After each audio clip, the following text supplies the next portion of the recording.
إن هذا القرآن يهدي للتي هي أقوم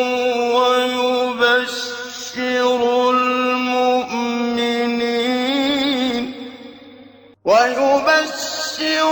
المؤمنين الذين يعملون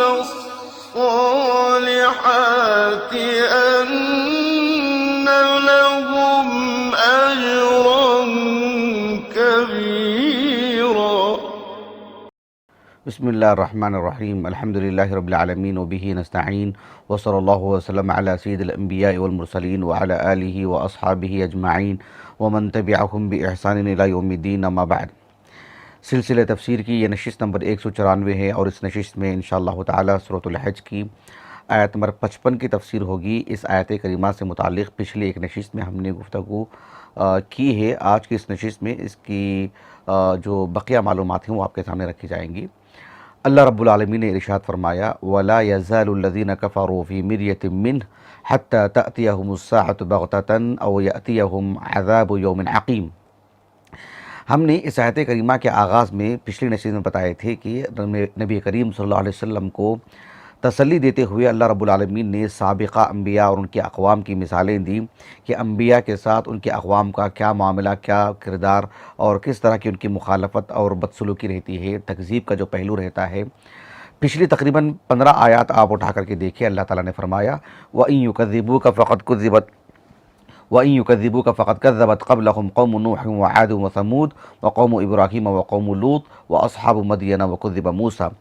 تو ہم نے یہ بھی بتایا تھا ابن عاشور کے حوالے سے رحمہ اللہ کہ پچھلی اقوام کا ذکر کر کے جنہوں نے اپنے انبیاء کی تکذیب کی، اس آیت میں خاص یعنی کفار کے اس خاص پہلو کو ذکر کیا گیا ہے جو انہوں نے قرآن کی تکذیب کی، قرآن سے متعلق تردد کا معاملہ اختیار کیا. اس لیے کہ جو سلسلہ چلا آ رہا تھا پچھلی انبیاء سے وہ یہاں تک آ کر رکا ہے اللہ کے رسول تک صلی اللہ علیہ وسلم. بلکہ اللہ نے کہا کہ وَلَا يَزَالُ الَّذِينَ كَفَرُوا فِي مِرْيَةٍ مِّنْهُ، یعنی یہ سلسلہ جاری رہے گا، مستمر رہے گا اور آگے بھی یہ چیز باقی رہے گی. اس سے متعلق ہم نے باتیں آپ کے سامنے رکھ دی ہیں. آج کی اس نشست میں یہ بتانا ہے کہ اللہ تعالیٰ نے فرمایا کہ ان کا یہ جو کفر ہے یہ سلسلہ تردد والا مستمر رہے گا، جاری رہے گا حتیٰ تأتیہم الساعۃ بغتۃ، یعنی کہ قیامت اچانک جو ہے رونما ہو جائے، اچانک اس کا سامنا ہو جائے. بغتۃ یہ قرآن مجید میں کثرت سے وارد ہونے والا کلمہ ہے. اللہ سبحانہ وتعالیٰ نے متعدد مقامات پر اس بات کو بیان فرمائے ہیں کہ کفار کے ساتھ جو قیامت کا معاملہ آنے والا ہے وہ آنن فانن اچانک کہ ان کی موت بھی جو آئے گی وہ اس اعتبار سے کہ انہیں سنبھلنے کا موقع نہیں ملے گا، توفیق نہیں ملے گی سدھرنے کی، سنبھلنے کی، اللہ کے حضور قریب آنے کی اور توبہ استغفار کرنے کی. اللہ تعالیٰ نے فرمایا وَلَا يَزَالُ الَّذِينَ كَفَرُوا فِي مِرْيَةٍ مِّنْهُ حَتَّى تَأْتِيَهُمُ السَّاعَةُ بَغْتَةً. بغتة یعنی فجأةً. احمد بن فارس رحمہ اللہ معجم مقاییس اللغہ میں کہتے ہیں کہ الباء والغین والتاء، اس کی بنیادی طور پر معنی آپ نے جو معنی بتائے ہیں کہا کہ ایک ہی معنی ہے اس کا اور وہ ہے یعنی ان یفجأ الشیء، کسی چیز کا اچانک سامنا ہو جانا. اہل اللسان کہتے ہیں کہ من حیث لا یحتسب، مطلب یہ کہ اچانک کسی کا سامنا ہو جانا اور وہ بھی اس اعتبار سے کہ آدمی کو اس کا وہم و گمان بھی نہ ہو. فرض کر لیں کہ جو ہے ہم جس محلے میں رہتے ہیں اس محلے کے کسی فرد کا ہمیں اچانک کسی وقت میں سامنا ہو گیا، یقیناً اچانک سامنا ہوا ہے لیکن یعنی ہمیں معلوم ہے کہ یہ ہماری ہی گلی میں رہتے ہیں، ہمارے محلے میں رہتے ہیں، جو ہے آمنا سامنا ہوتا رہتا ہے. بہرحال آج ہمارا ان کا سامنا ہو چکا ہے، آمنا سامنا ہو چکا ہے. لیکن فرض کر لیں کہ ہم مکے میں ہیں اور ہمارے اس محلے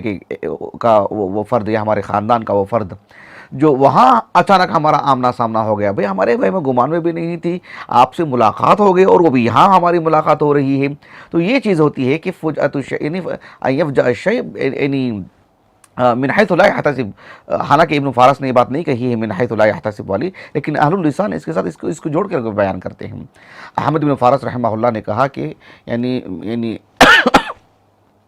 اعظم الشیء ان یفجؤک البغت، یعنی انسان کی زندگی کا بڑا لمحہ اور جو ہے یادگار لمحہ اور بالکل حیران کن بات، اور جسے ہم کہتے ہیں نا کہ ایک غیر معمولی واقعہ جو انسان کی زندگی میں ہوتا ہے وہ یہ کہ کسی بھیانک اور کسی جس میں خطورت ہو، جس میں ایک طرح کی آفت ہو، حادثہ ہو اور پریشان کن بات ہو، اچانک انسان کا سامنا ہو جائے،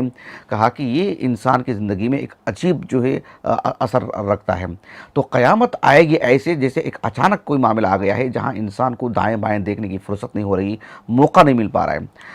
آپ دیکھو کہ اس یعنی بغتتاً والی جو بات ہے قرآن مجید میں، جیسے کہ میں نے کہا کہ متعدد آیات ہیں، میں اس پر مستقل خطبہ دے چکا ہوں الحمدللہ، کہ اچانک آنے والی موت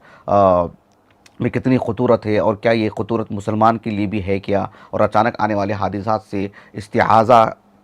اللہ کے رسول سے ثابت ہے علیہ السلام۔ تو میں نے تقریباً 2 سال پہلے اس پر مستقل میں نے خطبہ دیا الحمدللہ، کسی کو میسر ہو تو جو ہے اس کو ضرور ایک مرتبہ سن لیں، ہمارے یوٹیوب چینل میں موجود ہے الحمدللہ۔ میں اس موضوع سے متعلق جو قرآنی آیات تو ہیں بکثرت، لیکن میں چند آیات آپ کو سناتا ہوں۔ اللہ رب العالمین نے سورۃ الانعام میں بیان فرمایا، فَلَمَّا نَسُوا مَا ذُكِّرُوا بِهِ فَتَحْنَا عَلَيْهِمْ أَبْوَابَ كُلِّ شَيْءٍ حَتَّى إِذَا فَرِحُوا بِمَا أُوتُوا أَخَذْنَاهُمْ بَغْتَةً فَإِذَا هُمْ مُبْلِسُونَ۔ یعنی جب کفار کو اللہ رب العالمین جو نعمتیں عطا کرتے ہیں، اور اللہ تعالیٰ کی جب وہ غفلت برتتے ہیں اللہ کی یاد سے، اور اعراض کرتے ہیں اللہ کے دین سے، اور اپنے انجام اپنے آخرت کو بھول جاتے ہیں، تو اللہ سبحانہ و تعالیٰ جو ہے جسے استدراج کہا گیا حدیث میں، کہ ایک طرح سے انہیں ایک مہلت دی جاتی ہے اور دنیا کی نعمتوں کو ان پر جو ہے پھیلا کر کے دے دیا جاتا ہے، خوب دے دی جاتی ہیں، اور سمجھتے ہیں کہ جو ہے ہم خوش ہیں، اور پھر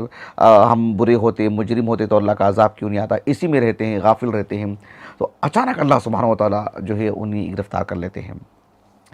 اسی لیے جب کفار نے اپنے وقت میں انبیاء علیہ السلام سے، خصوصاً رسول اللہ سے صلی اللہ علیہ وسلم جب پوچھا کرتے تھے کہ بھی قیامت کب آئے گی، تم اگر سچے ہو تو وَيَقُولُونَ مَتَىٰ هَٰذَا الْوَعْدُ إِن كُنتُمْ صَادِقِينَ، کب آئے گی بتائیے قیامت؟ تو اللہ تعالیٰ نے سورۃ الاعراف کے اواخر میں کہا، يَسْأَلُونَكَ عَنِ السَّاعَةِ أَيَّانَ مُرْسَاهَا قُلْ إِنَّمَا عِلْمُهَا عِندَ رَبِّي لَا يُجَلِّيهَا لِوَقْتِهَا إِلَّا هُ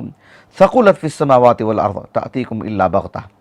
اللہ تعالیٰ نے کہا کہ یہ آپ سے پوچھتے ہیں کہ قیامت کب آئے گی، اللہ تعالیٰ نے کہا کہ قیامت جب آئے گی تب آئے گی۔ آپ پر یہ ضروری ہے کہ آپ اپنی آخرت کی فکر کریں، اپنے بچاؤ کا بندوبست کریں، اس لیے کہ قیامت آئے گی تو ایسے آئے گی کہ آنن فانن تمہیں سنبھلنے کا بھی موقع نہیں دیا جائے گا۔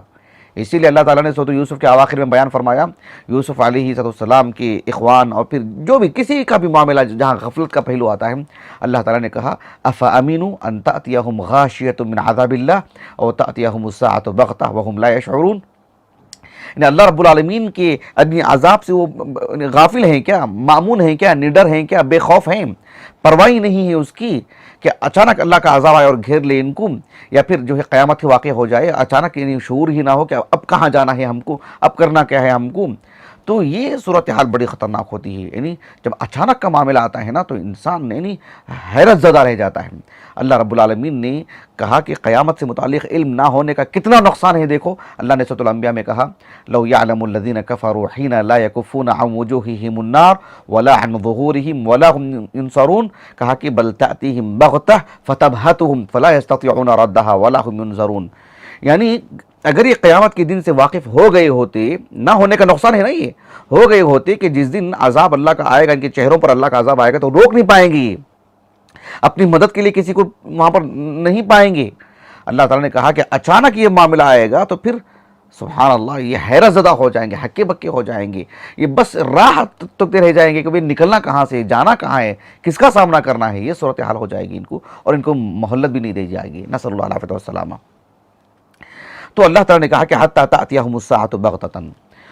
اس کے بعد اللہ تعالیٰ نے کہا او یأتیہم عذاب یوم عقیم، یا قیامت ہی اچانک آ جائے، قیامت اچانک آ جائے، یا یہ کہ ایک ایسا دن کا انہیں سامنا کرنا پڑے جس میں اللہ رب العالمین نے ان کے لیے عذاب طے کر کے رکھے ہیں، اور وہ دن ایسا دن ہے کہ جو ہے جس میں کوئی خیر نہیں، کوئی برکت نہیں، کوئی فلاح نہیں، کوئی کامیابی کی کوئی راہ نہیں اس میں، اور اس میں ان کے لیے کوئی بھلائی نہیں ہے۔ عذاب یوم عقیم، عقیم عربی زبان میں اس کی معنی کیا ہے؟ العقم سے یہ ماخوذ ہے، العقم کہتے ہیں عربی زبان میں القطع والمنع، القطع والمنع مطلب یہ کہ یہ ایسا دن ہوگا لا خیر فیہ للکافرین، کافروں کے لیے اس میں کوئی خیر نہیں، کوئی بھلائی نہیں، کوئی ان کے لیے مطلب کوئی پرسان حال نہیں ان کے لیے صرف آفت ہے، آفت ہے، صرف ان کے لیے عذاب ہے، عذاب ہے، رحمت سے، اللہ کی رحمت سے دوری ہے ان کے لیے۔ عربی زبان میں عقیمہ کا معنی کیا ہے؟ اس سلسلے میں احمد بن فارس رحمہ اللہ نے موجم و مقایس اللغہ میں کہا العین والقاف والمیم، اس کا بھی آپ نے یہی کہا کہ اس کا بھی بنیادی طور پر ایک ہی معنی ہے، یدل علی اصل واحد، ایسے آپ نے کہا کہ یدل علی غموض، آپ نے اس کا جو معنی بتایا یدل علی غموض وضیق وشدت، ایسے آپ نے کہا، اس کے اندر یہ سبھی ملے جلے معنی آتے ہیں۔ یعنی عربی زبان میں جب کہتے ہیں کہ یعنی حرب عقام، حرب عقام کا کیا مطلب ہے؟ یعنی لا یلتوی فیہ احد الی احد لشدتها، مطلب یہ کہ یعنی کوئی ایک دوسرے کا پرسان حال نہیں ہوگا، کوئی ادھر یہ جنگ کے میدان میں ایسا نہیں ہوگا کہ کوئی اس کا حال کیا ہوا دیکھیں، اس کا حال کیا ہوا اس کو دیکھیں، اچھا وہ شخص کہاں ہے، نہیں، اس کو اپنی پڑی ہے، کیونکہ سامنے دشمن ہے، کب اس پر وار ہو جائے، کہاں سے وار ہو جائے، کون اس کو بہرحال آج کے دور کے اعتبار سے بھی کہاں سے جو ہے اس کو گولی لگ جائے، کہاں سے کیا حادثہ ہو جائے، تو یہ اس کو کہتے ہیں عربی زبان میں حرب عقام۔ جب کہتے ہیں عربی زبان میں داء عقام، کیا مطلب ہے؟ یعنی لا یبرأ منہ، ایسا مرض ہے، اتنی شدت ہے اس میں، اور جو ہے اس میں اتنی تنگی ہے کہ اب اس کے لیے شفا یابی کی کوئی صورت نہیں ہے اس کے سامنے، مطلب نادر بات ہے کہ ابھی تو اس کو شفا ملنے والی نہیں ہے۔ عربی زبان میں ایسے بھی کہا جاتا ہے کہ رجل عقام، کیا مطلب ہے؟ یعنی اس کے اخلاق بہت ہی مطلب بد اخلاق انسان ہے، تنگی ہے اس کے اندر، اپنے اخلاق کا جو ہے مطلب اس کے اندر وسعت نہیں ہے، لوگوں کے ساتھ خوشادگی کا پہلو اختیار نہیں کرتا ہے، شدت والا معاملہ ہے اس کا۔ تو یہ اس کے سب بنیادی معنی ہیں۔ اسی کو رکھ کر کے آپ دیکھیں کہ عربی زبان میں جب یوں کہا جاتا ہے کہ اقامت المرأہ، کیا اس کا مطلب یہ ہوتا ہے، یعنی المرأہ کے لیے جب عقیم کا لفظ آتا ہے، اس کا مطلب یہ ہے کہ جو رحم مادر میں ایک ایسا بند ہو جاتا ہے، اس طرح کی یعنی کوئی ایسی مطلب فطری طور پر کوئی ایسی مطلب یعنی خرابی اس کے اندر آ جاتی ہے، کوئی مطلب بندش ہو جاتی ہے، یا مان لیجیے کہ فطری طور پر ہی وہ کام نہیں کر رہا ہے، لا تقبل الولد جسے کہتے ہیں کہ ابھی وہ اولاد جو ہے مطلب جننے کے قابل نہیں رہ گئی ہے، اس کے اندر وہ قوت ہی نہیں ہے، وہ مادہ ہی نہیں ہے، وہ قوت ہی نہیں ہے، وہ صلاحیتیں اس کے اندر اب مان پڑ گئی ہیں کہ جس کے ذریعے سے ایک بچے کے جو ہے مطلب پرورش ہوتی ہے یا رونما ہوتا ہے بچہ، تو اس کے لیے بھی یہ لفظ آتا ہے۔ تو یہ تو خاتون کے لیے عمومی طور پر یہ لفظ غالب آ گیا ہے، ورنہ معنوی اعتبار سے بھی یہ لفظ جو ہے اپنے اندر بہت وسعت رکھتا ہے۔ عربی زبان میں جب کہتے ہیں دنیا کے بارے میں کہ دنیا عقیم، تو اس کا مطلب یہ ہوا کہ جو یہ دنیا انسان کے لیے فی نفسی کوئی خیر اور بھلائی کی چیز نہیں ہے، اس میں کوئی بے برکت دنیا ہے، اس کی بے برکت زندگی ہے اس کی، یہ معنی ہوتا ہے اس کا۔ بلکہ عربوں کے ہاں یہ محاورہ ہے کہ مطلب ان کے پاس یہ بات ہے، کہتے ہیں کہ ان العقل عقلان، کہتے ہیں کہ عقل دو طرح کی ہوتی ہے، عقل دو طرح کی ہوتی ہے۔ اچھا، ایک وہ عقل ہے جسے کہتے ہیں کہ عقل عقیم، کیا مطلب ہے؟ صاحب الدنیا، صاحب الدنیا کی جو عقل ہوتی ہے وہ عقل عقیم ہوتی ہے، کیا مطلب؟ بے برکت عقل، مطلب یہ کہ اس کی اپنی سمجھ بوجھ کا وہ استعمال صرف دنیا کے حد تک ہی کرتا ہے، اس میں کوئی بات ہی نہیں ہے، اس میں کوئی فائدہ ہی نہیں ہے۔ اب رہا مسئلہ وہ جو جسے کہتے ہیں کہ یعنی عقل مثمر، ایک ہوتی ہے عقل عقیم، ایک ہوتی ہے عقل مثمر، اس کو کہتے ہیں صاحب الآخرہ،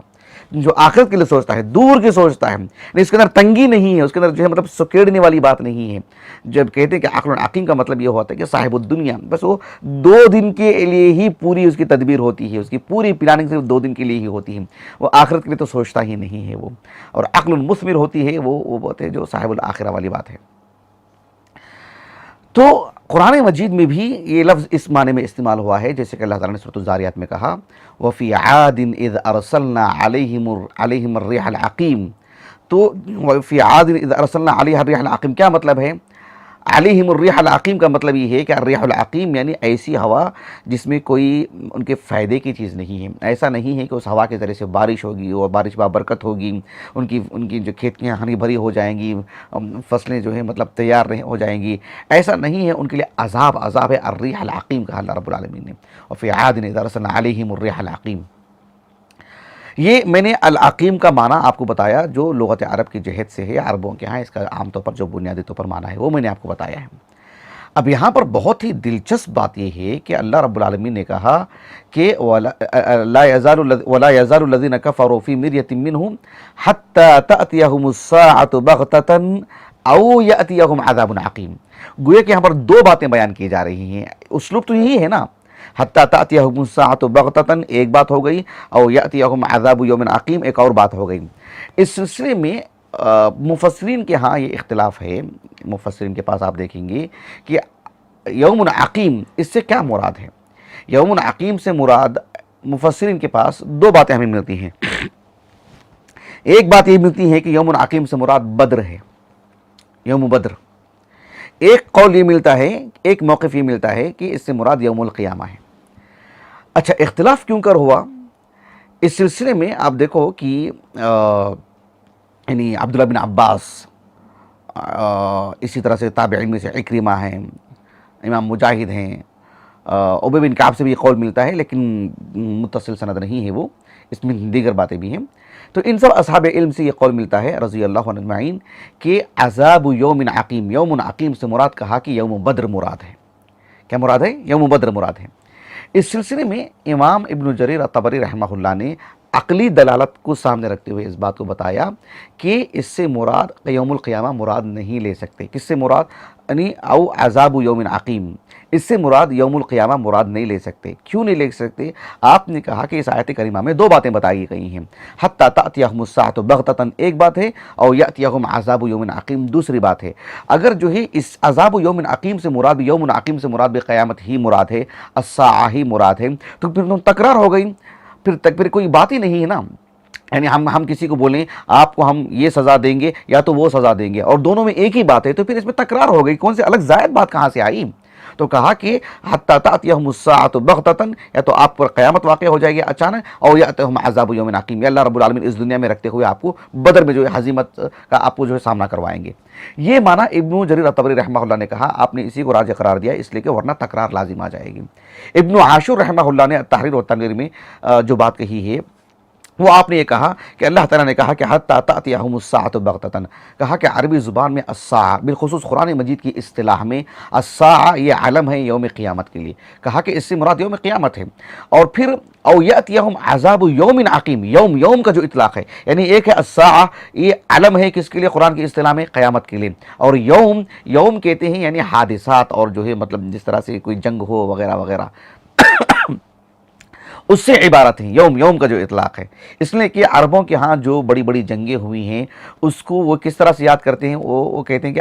ایام العرب سے یاد کرتے ہیں۔ وہ ایام العرب کیا مطلب ہے؟ ایام العرب کا مطلب یہ ہے کہ یعنی ہماری زندگی کے وہ دن جن دنوں میں ہماری جنگیں ہوئی ہیں، تو اس اعتبار سے وہ بدر کا دن ہوا، یعنی یوم العقیم سے مراد وہاں پر یوم کہہ کر کے حرب مراد ہے، یوم الحرب مراد ہے، اور الساعہ و قیامت مراد ہے۔ یہ بھی ابن عاشور نے، آپ نے بھی اسی طرح کی توجیہ کی۔ اور لغت کی جہت سے قاضی ابن عطیہ رحمہ اللہ نے کہا کہ جو لوگ کہتے ہیں کہ یوم عقیم سے مراد بھی قیامت ہے اور الساعۃ سے مراد بھی قیامت ہے، کہتے ہیں کہ اس کا مطلب یہ ہوا کہ انہوں نے جو او جس میں ایک رتبی کا جو معنی آتا ہے اس کو وہ فاسد کر دے رہے ہیں۔ کیا مطلب ہے؟ یعنی حتی تأتیہم الساعۃ بغتۃ او یأتیہم عذاب یوم عقیم، و یأتیہم نہیں کہا اللہ نے، او یأتیہم عذاب یوم عقیم، تو او کا مطلب ہی یہ ہوتا ہے جس کے اندر یعنی رتبی جسے کہتے ہیں، یعنی مطلب یہ ان کے ساتھ حادثہ پیش آنے والا ہے، بلکہ یہ بھی حادثہ ان کی زندگی میں آنے والا ہے، تو یہ معنی آتا ہے او کے اندر۔ تو اللہ نے کہا کہ حتی تأتیہم الساعہ او یأتیہم عذاب یوم عقیم، اگر آپ دونوں ایک ہی چیز کر دے رہے ہیں تو پھر او کی افادیت کیا رہ گئی؟ وہ حرف عطف نہیں ہے نا، وہ تو او ہے جس کے اندر ایک رتبی کا معنی آتا ہے، مطلب یہ کہ جو ایک چیز سے دوسری چیز سے منتقل ہونے کا معنی آتا ہے، جس کے اندر ایک چیز سے دوسری چیز سے فائق ہونے کا معنی آتا ہے، جو چیز جدا جدا ہو رہی ہیں، اور اس اعتبار سے کہ یہ نہیں بلکہ یہ تک حادثہ ان کی زندگی میں آنے والا ہے، مطلب یہ کہ قیامت تو آئے گی ہی، قیامت سے پہلے بھی ہم ان کے ساتھ ایک بہت بڑا معاملہ کرنے والے ہیں، وہ یہ ہے کہ او یأتیہم عذاب یوم عقیم، تو پھر او کی افادیت متاثر ہو جائے گی، یہ کہا قاضی ابن عطیہ نے رحمہ اللہ۔ البتہ قاضی ابن عطیہ رحمہ اللہ نے ایک بات یہ کہی ہے کہ اگر ہم اس کو عکس کر دیتے ہیں کہ حتی تأتیہم الساعہ کو اگر ہم جو ہے بدر مان لیتے ہیں، کہ بدر کیسے مانیں گے اس کو؟ اس لیے کہ الساعہ سے مراد جو ہے قیامت ہے، قیامت کا مطلب ہے کہ موت آئے گی، تو بدر میں ان کی موت آ ہی جائے گی، تو اگر وہاں بدر مان لیں اور یأتیہم عذاب یوم عقیم، اور یوم عقیم سے جو ہے قیامت مان لیں، اس لیے کہ اس میں کوئی خیر نہیں ہے، اس کے بعد کوئی دن آنے والا نہیں ہے، تو اس اعتبار سے جو ہے پھر بات درست ہو سکتی ہے، اس لیے کہ دونوں چیزیں اس کے اندر آ جا سکتی ہیں۔ یہ توجیہ کہ قاضی ابن عطیہ نے رحمہ اللہ۔ خلاصہ کلام یہ ہے کہ علماء کی ایک عدد نے کہا کہ عذاب یوم عقیم سے مراد بدر کا دن مراد ہے، اس لیے کہ جو ہے ورنہ تکرار لازم آئے گی، یا یہ جیسے کہ ابن جریر طبری نے کہا رحمہ اللہ، یا ابن عاشر رحمہ اللہ نے کہا کہ الساعہ کا لفظ اس پر اطلاق ہوتا ہے قیامت پر، قرآن کی اصطلاح میں اغلب جو بات ہے وہ، اور پھر اسی طرح سے یوم کا اطلاق جو ہے مطلب یعنی حرب کے لیے بھی ہوتا ہے، جیسے ایام العرب کہتے ہیں اہل عرب، اور قاضی ابن عطیہ نے لغت کی جہت سے گفتگو کی، یہ چیزیں ہم نے آپ کے سامنے رکھی ہیں۔ لیکن اہل علم کا ایک جو دوسرا موقف ہے وہ یہ موقف ہے کہ جو ہے حتی تأتیہم الساعہ، اس سے تو مراد قیامت ہی ہے، او عذاب او یأتیہم عذاب یوم عقیم، کہا کہ اس سے مراد بھی قیامت ہی کا دن مراد ہے۔ لیکن کس اعتبار سے ان کی توجیہ ہے اور جو ہے یعنی یہی راجح قول معلوم ہوتا ہے، واللہ اعلم۔ اب تفسیر میں آپ کے سامنے رکھوں گا۔ حافظ ابن کثیر رحمہ اللہ نے اس سلسلے میں کہا کہ جو ہے یعنی امام ضحاک ہیں، امام مجاہد ہیں، عکرمہ ہیں، حالانکہ عکرمہ اور مجاہد کا قول وہ بھی ہے، ایک اور قول یہ بھی ملتا ہے، حسن بن ابی الحسن البصری ہیں رحمہم اللہ اجمعین، ان کے اقوال ذکر کرنے کے بعد ابن کثیر رحمہ اللہ نے اسی کو راجح قرار دیا، اسی کو درست قرار دیا کہ اس سے مراد قیامت ہی مراد ہے، اور عذاب یوم عقیم سے مراد، اور عذاب یوم عقیم سے مراد قیامت ہی کا دن مراد ہے۔ اس سلسلے میں آپ نے کہا کہ بدر بھلے ہی اس میں شریک ہے، کہا کہ یعنی وَإِن كَانَ يَوْمُ بَدْرٍ مِّن جُمْلَةِ مَا أُعِدُوا بِهِ، یہ لفظ ہے ابن کثیر کا رحمہ اللہ۔ عذاب یوم عقیم میں بدر کا دن آ سکتا ہے، بدر کے دن شامل ہے، وہ بدر کو اپنی شمولیت میں لے چکا ہے، لیکن اس سے اصل مراد جو ہے قیامت کا دن مراد ہے۔ ابن کثیر رحمہ اللہ کی دلیل کیا ہے؟ آپ کا جو استدلال ہے وہ ہے سیاق سباق کے اعتبار سے، یعنی غور و فکر جو آپ نے کیا ہے سیاق سباق کو سامنے رکھ کر کے اس جہت سے۔ کیوں؟ آپ آیت کریمہ مکمل پڑھی، اللہ تعالیٰ نے کہا وَلَا يَزَالُ الَّذِينَ كَفَرُوا فِي مِرْيَةٍ مِّنْهُ حَتَّى تَأْتِيَهُمُ السَّاعَةُ بَغْتَةً أَوْ يَأْتِيَهُمْ عَذَابُ يَوْمٍ عَقِيمٍ، اس کے فوراً بعد اللہ تعالیٰ نے کہا الْمُلْكُ يَوْمَئِذٍ لِلَّهِ، الْمُلْكُ يَوْمَئِذٍ لِلَّهِ يَحْكُمُ بَيْنَهُمْ، یعنی عذاب یوم عقیم، یہ یوم عقیم ہے نا، یعنی یوم عقیم کیوں؟ اس دن کے بعد لا لیلۃ فیہ، جو دن چل رہا ہے، مطلب یہ کہ جس طرح سے عورت بانجھ ہو گئی ہے، ابھی اولاد کو جن نہیں سکتی ہے وہ، ویسے ہی یہ دن عقیم ہے۔ کیا مطلب؟ اس کے بعد پھر رات آئے گی نہیں، رات آئے گی تو ہی دوسرا دن آئے گا نا، اب رات آئے گی نہیں، وہی دن مستمر رہے گا، پھر کیا ہوگا؟ الملک یومئذ للہ۔ تو اللہ رب العالمین نے کہا کہ الملک یومئذ للہ، اس اعتبار سے یہاں پر عذاب یوم عقیم سے مراد قیامت کے دن مراد ہے، یہ آپ نے کہا ابن کثیر رحمہ اللہ نے۔ شیخ محمد شنقیطی رحمہ اللہ نے بھی جو ہے یہی بات ہو بہو لکھی ہے اپنے الفاظ میں، تقریباً بات وہی آپ نے لکھی ہے۔ ابو عبداللہ القرطبی رحمہ اللہ نے اس کی ایک توجیہ یہ کی ہے الجامع لاحکام القرآن میں، آپ نے کہا کہ یعنی جس طرح سے ایک خاتون یعنی ایک لڑکے کی جو ولادت ہوتی ہے ماں باپ کے ملنے سے ہوتی ہے، ماں باپ کے ملنے سے ایک بچے کی ولادت ہوتی ہے، بالکل حیۃ الولادہ جسے کہتے ہیں، بچے کی ولادت کا جو طریقہ ہے، جو فطری طریقہ ماں باپ کے ملنے سے، ظاہر بات ہے ماں باپ کے لیے کوئی تو ہونا نا، مطلب عورت کے لیے جو ہے شوہر چاہیے، شوہر کے لیے بیوی چاہیے، تبھی تو اولاد ہوگی۔ تو جب یہ یوم عقیم ہے، مطلب کہ یہ یوم ہے، اس کے بعد لیلہ نہیں ہے، رات نہیں ہے اس کے لیے، اس کا مطلب یہ ہوا کہ پھر وہاں سے وہ دن یوم عقیم ہو گیا، پھر وہ قیامت کا دن شروع ہو جاتا ہے، تو گویا کہ اس سے تشبیہ دی جا رہی ہے اس میں۔ تو خلاصہ کلام یہ ہے کہ ان علماء نے کہا کہ اس سے مراد قیامت کا دن ہی مراد ہے، اور واللہ عالم یہی ہمیں درست بات معلوم ہوتی ہے۔ اس کی بڑی اچھی توجیہ علامہ فخر الدین الرازی نے کی ہے رحمہ اللہ، میں ان کی بات بتا کر کے اپنی بات ختم کر دیتا ہوں انشاءاللہ۔ ان کی جو توجیہ ہے، جو عقلی توجیہ ہے، اس کو سننے کے بعد شرح صدر ہو جاتا ہے۔ علامہ فخر الدین الرازی رحمہ اللہ نے جو بات کہی ہے اپنی تفسیر الکبیر میں، جو ہمارے پاس یہاں پر رکھی ہوئی ہے، اس میں آپ نے کہا کہ اس آیت کریمہ میں کہ وَلَا يَزَالُ الَّذِينَ كَفَرُوا فِي مِرْيَةٍ مِّنْهُ حَتَّى تَأْتِيَهُمُ السَّاعَةُ بَغْتَةً أَوْ يَأْتِيَهُمْ عَذَابُ يَوْمٍ عَقِيمٍ، حَتَّى تَأْتِيَهُمُ السَّاعَةُ بَغْتَةً، اس سے مراد قیامت ہے، اس میں کسی کو اشکال ہی نہیں ہے، طرفین میں دونوں کا اتفاق ہے۔ لیکن أو يَأْتِيَهُمْ عَذَابُ يَوْمٍ عَقِيمٍ میں ایک موقف یہ ہے کہ یوم بدر ہے، ان کی توجیہ ہم نے آپ کے سامنے رکھ دی، ایک موقف یہ ہے کہ جو ہے اس سے مراد قیامت ہی کا دن مراد ہے۔ اس سلسلے میں آپ نے یہ بات کہی ہے کہ جن علماء نے اس دوسرے قطعے کو أو يأتيهم عذاب يوم عقيم کو یعنی یوم بدر مراد لی ہیں، ان کی کیا کیا توجیہ ہے؟ ان کی توجیہ یہ ہے کہ یہاں یوم عقیم کہا نا رب العالمین، تو اس سے مراد بدر کا دن مراد ہے، جن کا موقف یہ ہے انہوں نے توجیہ کی۔ علامہ فخر الدین الرازی نے کہا کہ یوم عقیم کو بدر اس لیے مراد لیا گیا ہے کہ اس وقت کفار نے یعنی اپنے بچوں کو بھیجا، مطلب لڑائی کرنے کے لیے، مطلب جو بھی رہے ہیں ان کے ماں باپ ہی تو آئے ہیں، مطلب جو بھی میدان میں آئے ہیں جنگ کے لیے وہ اپنی یعنی خود بھی آئے ہیں، اپنے بچوں کو بھی لے کر آئے ہیں، اور وہاں پر وہ مقتول ہوئے، کافی لوگ مارے گئے بدر میں۔ اس کا مطلب یہ ہوا کہ اب ان کی جو خواتین ہیں وہ یعنی عقیم ہو گئیں۔ کس اعتبار سے عقیم؟ یعنی گویا کہ انہوں نے اپنے بچوں کو اس میدان میں مرتے ہوئے دیکھا، انہوں نے گویا کہ یعنی اپنے آل اولاد کو اس میدان میں جھونک دیا اور وہ وہاں پر مر گئے۔ اس کا مطلب یہ ہوا کہ گویا کہ اب وہ فی الحال عقیم ہو گئی ہے وہ عورت۔ یعنی عذاب یوم عقیم کی جو توجہ ہے، مطلب بدر جنگ مراد لی گئی نا بھائی۔ جنگ کیوں مراد لی گئی ہے؟ کہا کہ کفار کی عورتوں نے اپنے گھر کے بچوں کو بھیجا نہ لڑنے کے لیے، وہ کتنی بھی عمر کے رہے ہوں، ان کی ماؤں نے ان کو بھیجا نا۔ جب انہوں نے بھیجا اور وہ لوگ مقتول ہو گئے، وہاں پر مارے گئے اور جو ہے مطلب یعنی ان کا قتل کر دیا گیا، تو اس اعتبار سے ان کی اولاد تو ان کے ہاتھ سے نکل گئی، مر گئی، گویا کہ وہ عقیم ہو چکی ہیں۔ اس اعتبار سے اب جن کے شوہر جو ہے مطلب مارے گئے ہیں، اب اس کو شادی نہیں کرنی ہے مثلا، گویا کہ وہ عقیم ہو چکی ہے، اب اس کے اولاد کا کوئی تصور نہیں ہے، یا وہ آگے شادی کر بھی لے تو جن بچوں کو اس نے میدان میں بھیجی تھی اپنے، اس اعتبار سے اس کے بچے مر جانے کی وجہ سے فی الحال وہ ایک عقیم کی طرح ہے کہ اسے اپنے بچے نہیں ہیں۔ یوں بدر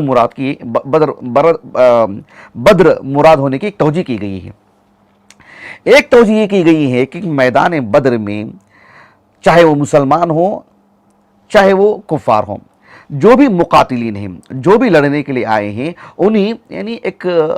محاورات زبان میں ابناء الحرب کہا جاتا ہے۔ یہ سب کے سب حرب کے بیٹے ہیں، ابناء الحرب، کیونکہ جنگ لڑ رہے ہیں، یہ جنگی لوگ ہیں، یہ ایک دوسرے کا قتال کرنے کے لیے آئے ہیں یہ، تو اس اعتبار سے ان سب کو ابناء الحرب کہا جاتا ہے۔ ایسے میں جب ابناء الحرب کی وفات ہو جاتی ہے، اس کا مطلب یہ ہوا کہ وہ اس کے اندر ایک حکم کا تصور آ رہا ہے، عقیم ہونے کا تصور آ رہا ہے۔ وہ جو ہے ایام الحروب جن کو کہتے ہیں، اس کا مطلب یہ ہوا کہ جو ہے ابناء الحروب کی وفات کی وجہ سے اب وہ چیز جو ہے عقیم کہلاتی ہے، اس لیے کہ اب اس کے بچے نہیں ہیں۔ ایک توجہ ہے بس یہ جو یعنی علامہ فخر الدین الرازی نے کی رحمہ اللہ۔ لیکن او عذاب یوم عقیم سے مراد جن علماء نے کہا کہ اس سے مراد قیامت ہی کا دن مراد ہے، اس کی توجہ کرتے ہوئے علامہ فخر الدین رازی رحمہ اللہ نے کہا کہ اللہ تعالیٰ نے ایک تو حتی تأتیہم الساعۃ بغتۃ کہہ کر کے قیامت مراد لی ہے، ساتھ میں او یأتیہم عذاب یوم عقیم کہہ کر کے اس بات کی طرف توجہ دلائی جا رہی ہے، قیامت کا دن ایک ایسا دن ہوگا جس میں اللہ رب العالمین کا عذاب ہوگا، اور وہ دن ان کے لیے کسی طرح کی خیر و بھلائی کا دن نہیں ہوگا، یہ بتانا مقصود ہے اس میں۔ اس سلسلے میں علامہ فخر الدین رازی رحمہ اللہ نے یہ بات کہی ہے کہ سورۃ الحج کے آغاز میں تو اللہ رب العالمین نے کہا یوم ترونها تذهل كل مرضعة عما ارضعت وتضع كل ذات حمل حملها، یعنی فخر الدین رازی رحمہ اللہ کو کہنے کا مقصود یہ ہے کہ قیامت کا دن تو وہ دن ہے جس میں ایک عورت جو حاملہ عورت ہے اس کا حمل ساقط ہو جاتا ہے، کہاں سے اس میں پھر بچہ جننے کی صلاحیت پیدا ہوگی؟ وہ تو عقیم ہی رہے گی نا وہ۔ تو قیامت کا دن ہی مراد ہے، قیامت کے دن ایک ایسا دن مراد ہے یوم عقیم ہے وہ، مطلب یہ کہ حمل ہو تو ہی ساقط ہو جاتا ہے، کہاں سے وہ مطلب حمل ٹھہرے گا اس کو؟ تو ایسی آپ نے توجہ کی ہے۔ اللہ رب العالمین نے فرمایا کہ جو ہے عذاب یوم عقیم، تو قیامت کے دن ہی مراد ہے۔ اب رہا مسئلہ کہ بھئی جسے ابن جریر طبری نے کہا رحمہ اللہ کہ اس میں تکرار لازم آتی ہے، تو فخر الدین رازی رحمہ اللہ نے کہا کہ اس میں تکرار نہیں ہے بلکہ ایک دوسرے کی تفسیر ہیں۔ حتی تأتیہم الساعۃ بغتۃ، قیامت اچانک واقع ہوگی تو قیامت کس اعتبار سے ہوگی؟ اس میں عذاب ہوگا، وہ یوم عقیم ہوگا، وہ بے برکت دن ہوگا، وہ محرومی کا دن ہوگا، ان کے لیے کسی طرح کی خیر والا دن نہیں ہوگا، یہ گویا کہ اس کی سلسلے میں بتائی جا رہی ہے، اور خود سیاق دلالت کر رہا ہے کہ الملک یومئذ للہ، اس لیے کہ قرآن مجید میں اللہ رب العالمین نے فرمایا مالک یوم الدین کہا، سورۃ الفرقان میں اللہ رب العالمین نے کہا الملک یومئذ الحق للرحمن وکان یوما علی الکافرین عسیرا۔ تو یہ اسلوب جو سیاق ہے اس کا الملک یومئذ للہ سورۃ الحج میں، یہ ساری آیتیں بتا رہی ہیں کہ یہ قیامت ہی کا دن مراد ہے، بلکہ قیامت کا یہاں پر جو ہے آنا اور قیامت کے واقع ہونے کے ساتھ ساتھ اس کی ایک کیفیت کو یہاں پر بیان کیا گیا ہے۔ بہرحال وہ دونوں ایک ہی چیزیں ہیں، ایک ہی چیز کو دو الگ الگ اسلوب میں بیان کیا گیا ہے، یہی راجح ہے، واللہ اعلم۔ انشاءاللہ اس کے بعد والی تفسیر میں اس کے بعد والی آیاتوں کی تفسیر آپ کے سامنے رکھی جائے گی۔ اللہ تعالیٰ سے دعا ہے کہ اللہ تعالیٰ ہماری اس نشست کو، ہمارے اساتذہ، ہمارے والدین، ہمارے کل معاونین مشاہدین ہمارے اہل خانہ کے لیے، خصوصاً ہمارے عزیز اہلیہ کے لیے، ہمارے فرزندان کے لیے، ہمارے لیے اللہ ذخیرہ آخرت کرے، ہمارے حسنات میں شمار فرمائے۔ سبحانک اللہم و بحمدک اشہد ان لا الہ الا انت استغفرک و اتوب الیک۔